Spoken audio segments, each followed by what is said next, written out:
Good morning বন্ধুরা। আজকে আমি বানাবো ডাল পুরি।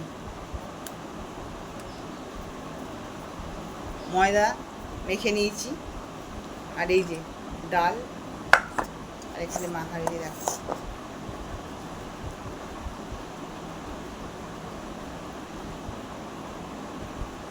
এগুলো ছুটির দিনেই করলে ভালো হয়, কিন্তু ডালটা করে ফেলেছি, অনেকটা ডাল করে ফেলেছি, সিদ্ধও করে ফেলেছি, ওই জন্য করেই ডাল পুরিটা করছি। ছেলেটা খেতেও ভালোবাসে, শুধু ছেলে নয়, আমরা সবাই ভালোবাসি।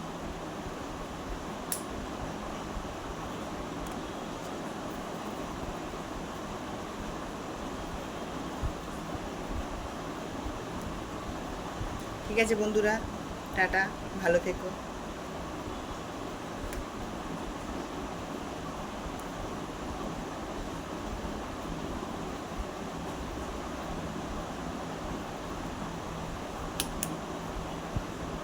সবগুলো বানিয়ে নিচ্ছি।